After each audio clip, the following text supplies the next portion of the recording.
OK, come on, breakfast, quick. Get the bowls, milk. Come on, quite late. Mine is an all-or-nothing life conducted at speed.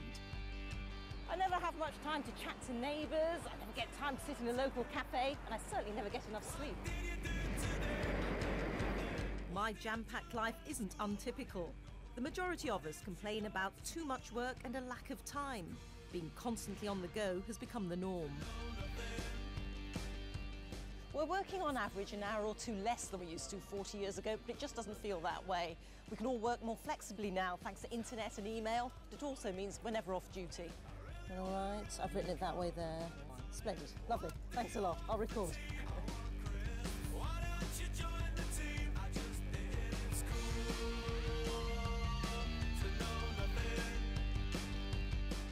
I'm not complaining.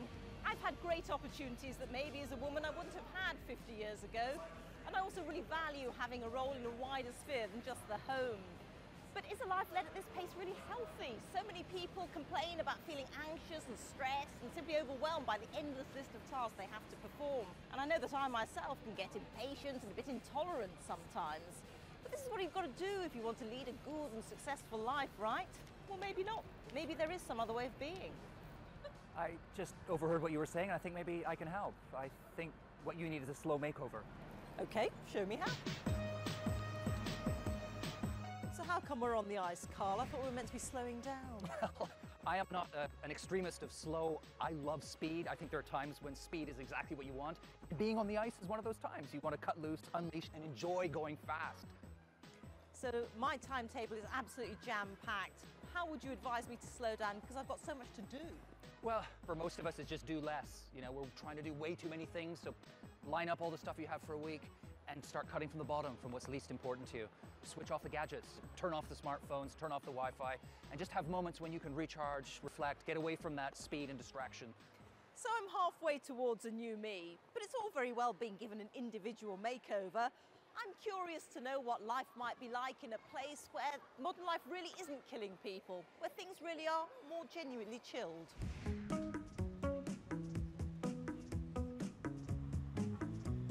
It may surprise fans of rain-drenched programmes, The Killing and The Bridge, but a major international survey has Denmark scoring highest on its happiness index.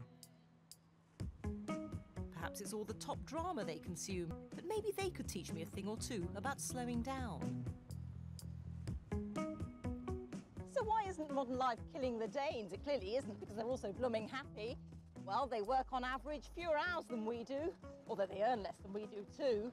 But a much lower proportion work very long hours. So is that just it then? Work less. But how do they get on in life? Aren't they ambitious for more? They are ambitious, but they don't like to show their ambition. They like to succeed, but not in public. It means that you can have social relations with people who are very different from yourself.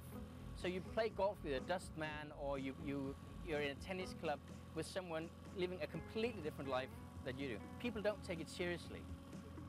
It also means that you accept a lot of different lifestyles. There are no real lifestyles that are taboo. There's no right and wrong life, so you can choose a life that fits you. There we are. Are you ready? Say goodbye to Daddy. Say bye-bye. Phil and Tanya Gosney know all about making choices. He's British, she's Danish, and their life, together with toddler Charlie, is rather different from mine. For Phil, the contrast with the UK is intense. In the UK, I was really working extremely long hours, and also the commute was taking me quite a lot of time as well during the week, which meant that if we'd based our family there, I would really have had very limited opportunity to see Tanya and Charlie, and Tanya would have had to take quite a big burden of bringing up our family. I feel just as successful here as I did in London, although perhaps the measures are different and there's less focus on money or status or what kind of house you live in. That's just lovely. Thank you very much indeed, and I shall see you tonight. OK, bye-bye. Family life is very healthy in Denmark. Most of the women work, but those with small children compete to pick them up early from nursery so they can spend quality time with them in the afternoon.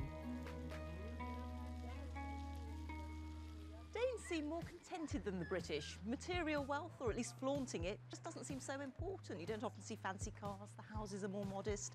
And because they work shorter hours, both Phil and Tanya are home in good time in the week, and so they can socialise midweek. And in fact, it's Phil's birthday today, and I've been invited along to the celebration. Hi, happy birthday. Thank you for inviting me. You're very welcome. This looks absolutely lovely.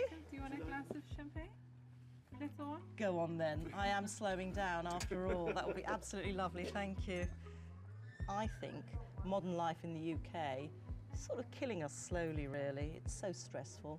Is your life here killing you? No, not mine. No. I see those two come home walking together with the prams at 4:30, 5 o'clock, and they're just walking, chatting, and that's something that makes me happy, to see people being able to have that time together. It's really important.